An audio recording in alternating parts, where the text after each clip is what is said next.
Oui, vous allez devoir répondre en toute franchise et on sait que vous êtes comme ça à nos questions. La première est très simple, Mamadou. Ouais. Pourquoi être en Géorgie aujourd'hui? Pourquoi être en Géorgie? Déjà, c'est un choix géographique. Ensuite, quand je dis géographique, c'est parce que c'est pas loin de la France, c'est pas loin de Dubaï. Je développe pas mal de sociétés sur Dubaï aussi. Ensuite, mes enfants s'y sentent très très bien. On est vraiment dans un cadre exceptionnel. La première fois, j'ai réagi pareil, Géorgie. Mais quand ma famille est allée découvrir, avant que j'y mette les pieds moi-même, franchement, ils sont tombés amoureux du pays. Un cadre topissime, des écoles, j'ai jamais vu ça de ma vie, vraiment. Voilà, et la base, pour un joueur comme moi de 34 ans et qui a 4 enfants, c'est avant tout le confort de sa famille, le bien-être de sa famille et ensuite, bien évidemment, l'aspect sportif. Voilà, j'ai rencontré un président exceptionnel, un club super accueillant, des fans topissimes. Et donc j'ai décidé de m'engager là-bas. Donc c'est vrai que l'image qu'on peut avoir de loin, on se dit la Géorgie, non, le cadre, la maison peut-être, bref, tout ce qu'il faut pour qu'on s'y sente bien en fait, c'est ça au final. Exactement. Et je pense que au bout d'un moment dans sa vie aussi, voilà, on mène des choix. Voilà, on a des choix qui sont, comme je dis, tournés vers l'éducation de ses enfants. Par exemple, là-bas, l'école est vraiment... Voilà, c'est un tout autre système. Voilà, un enfant qui est plus attiré par la mode ou par la menuiserie ou peu importe, en fait, l'école vraiment met toutes les options pour que cet enfant puisse s'épanouir dans ce qu'il aime. Et ça, je trouve ça génial comme philosophie. Voilà. Je dis la Géorgie, l'Arabie Saoudite, on sait que ça veut attirer beaucoup de joueurs. Ça vous a jamais tenté? Vous avez peut-être eu une offre? J'ai déjà eu des discussions avec l'Arabie Saoudite, pas que l'Australie, le Brésil, etc. Mais en décembre dernier, c'était plutôt des contrats sur 6 mois. Et comme je le dis, j'ai la chance de pouvoir ne pas être obligé de jouer au football, j'allais dire, pour pouvoir subvenir aux besoins de ma famille. Donc voilà, 6 mois pour moi, c'était pas intéressant de laisser ma famille en France et aller jouer pour 6 mois ou les prendre avec moi pour 6 mois, donc déstabiliser l'école de mes enfants, etc. Non, j'ai préféré la stabilité voilà, familiale et au final, je suis très très content de mon choix. Autre question dans ce Sacco sans filtre. Elle concerne un titi parisien comme vous, monsieur Adrien Rabiot, qui porte dans les prochaines heures, prochains jours, le maillot de l'OM. Qu'est-ce que ça vous fait, Mamadou? Vérité. Vérité, non, sincèrement. Non, moi, c'est vrai que ça m'a titillé. Ça m'a titillé, je vais pas mentir. Non, sincèrement, ça m'a titillé, mais après... connaissant le monde du foot, je ne sais pas comment Adrien a quitté le Paris Saint-Germain. Donc, selon sa situation avec le club, comment il est parti, je ne sais pas s'ils sont partis en guerre, je ne sais pas, vraiment aucune idée, la personne peut avoir un ressenti ou, je ne sais pas, différent. Mais moi, personnellement, en tant que Parisien, je ne vais pas mentir, depuis petit, bien évidemment qu'un joueur qui porte le maillot du Paris Saint-Germain, et il n'a pas le droit de porter le maillot de Marseille, c'est tout. Ça, moi, je suis un vrai Parisien. Comme je le dis, je préfère personnellement arrêter ma carrière que de porter le maillot de l'OM. Voilà, ça, c'est c'est tout, oui. C'est tout. Mais en fait, ce que je veux dire, c'est Mamadou Sakho. C'est moi. Je parle en mon nom. Donc ça, c'est moi. Personnellement, cette rivalité, je la sens de moins en moins. Alors que nous, à notre époque, un Paris-Marseille, c'était un Paris-Marseille. Aujourd'hui, j'ai l'impression que le match, il est joué différemment. Alors qu'avant, non, il y avait de la tension. Avant le match, déjà, en fait, c'était... Voilà, il y avait justement ça. Je sais pas, il y avait du piment. Il y avait du piment, c'est un classico. Et là, aujourd'hui, le classico, il est mignon.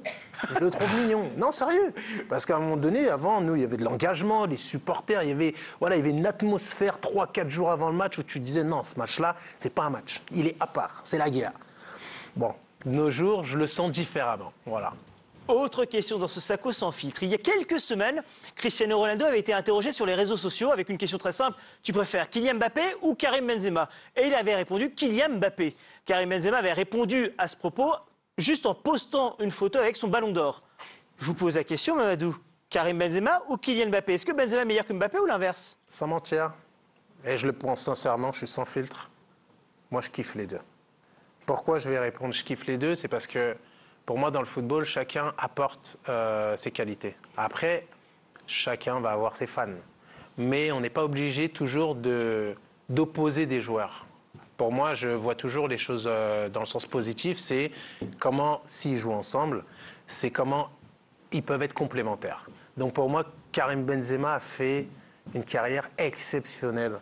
Et je pense que la France n'a pas été assez reconnaissante de ce que Karim Benzema a apporté au Real Madrid, a apporté à l'équipe de France et a fait rayonner le drapeau français aux yeux du monde. Donc moi, je voulais personnellement le remercier pour ça, parce que ce qu'il a fait, je lui tire ma crête. Là encore, c'est dit sur Karim Benzema. Autre question concernant une star qui, lui, malheureusement, est plus en difficulté, Paul Pogba. On le rappelle, il est suspendu actuellement suite à ses affaires de dopage. Est-ce que vous pensez qu'il va retrouver le haut niveau un jour ou c'est terminé? Très sincèrement, je n'ai pas les tenants et les aboutissants du dossier. Je ne sais pas où ça en est, mais j'espère de tout cœur qu'il va reprendre. J'espère vraiment. Je sais que c'est quelque chose qu'il n'a pas du tout fait, en tout cas en son plein gré. Voilà, il a fait confiance. Comme on dit, il faut faire attention quand on est, quand on est joueur de haut niveau, parce que en fait, quand tu es majeur, tout ce que tu ingères est ta responsabilité. Même si le docteur du club te donne quelque chose. Qui est prohibé, c'est ta responsabilité. Donc au final, tu te rends compte que c'est quand ça t'arrive que tu te dis « Oh, j'aurais dû vérifier, mais dans le monde du foot, on sait comment ça se passe. Le doc, il te donne quelque chose, t'as mal quelque part, voilà, tu fais confiance. » Et voilà, par moment, il y en a qui se font piéger. Mais j'espère très sincèrement qu'il va reprendre parce que c'est un super mec. Mamadou, vous l'avez connu, vous, en équipe de France, notamment, évidemment. Il y avait un lien particulier entre vous deux? Oui, bien sûr. Non, c'est vrai que Paul, c'est un jeune, il est plus jeune que moi de 4 ans, mais oui, c'est vrai qu'on avait des rapports assez fraternels. J'étais avec lui à Dubaï au mois de janvier, on est resté toute une soirée ensemble.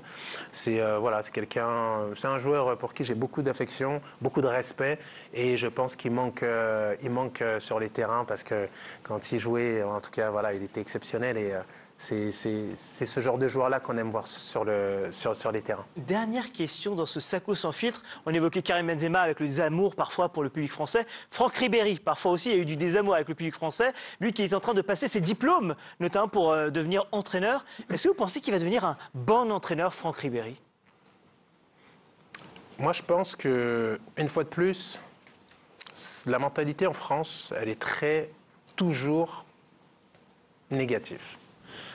On se dit, un Franck Ribéry, est-ce qu'il peut être coach par, entre guillemets, la négativité, image négative qu'on peut avoir de lui en France? Moi, j'aurais tourné la question dans l'autre sens.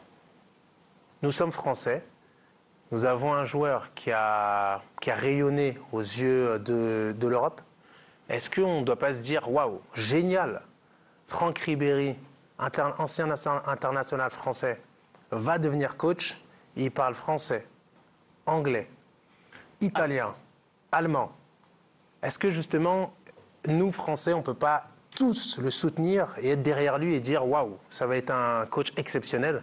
La carrière qu'il a faite, le chemin qu'il a parcouru, je pense que tous les détracteurs, tous ceux qui critiquent, n'ont même pas fait un quart de ce que lui, il a fait. Donc je pense qu'un Ribéry dans un vestiaire peut apporter 1000 fois plus de choses que des personnes qui sont chez eux à cette heure-ci en train de siroter une petite bière et manger des chips. Ça mérite là encore d'être clair avec Franck Ribéry. Sacco sans filtre, on vous avait prévenu, forcément. Tiens, j'ai dit dernière question, non, il y a un petit bonus aussi, tiens, regardez.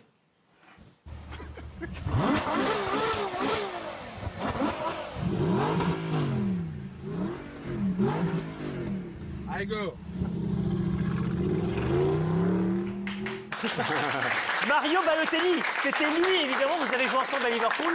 Mario Balotelli, c'était un joueur à part. Juste, il a été souvent critiqué, parce qu'on voit la personne, souvent critiqué. Certains ont même dit qu'il était surcoté, j'utilise ce terme-là de certains. Votre regard sur Mario Balotelli? Non, Mario, c'est un mec...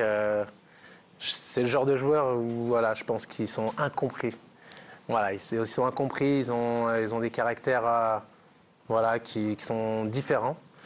Mais un bon manager, justement, c'est toujours tirer le maximum de ses joueurs. Et je pense que non, Mario, c'est un mec exceptionnel, vraiment. Je me souviens, moi, la dernière anecdote avec lui, c'est le jour où il part à Nice, il m'appelle, je sais pas, il est 3h du matin.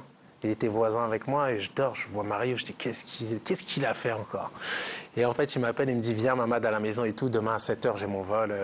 T'es le joueur que je veux voir le dernier avant de quitter Liverpool. Donc je suis resté avec lui jusqu'à 6h du matin et ensuite il est parti, il a pris son vol. Donc non, Mario, c'est un super mec. Une belle anecdote concernant effectivement Mario Balotelli. Ce Sacco sans filtre, ça s'est bien passé, hein, effectivement. Merci. Bravo. Merci.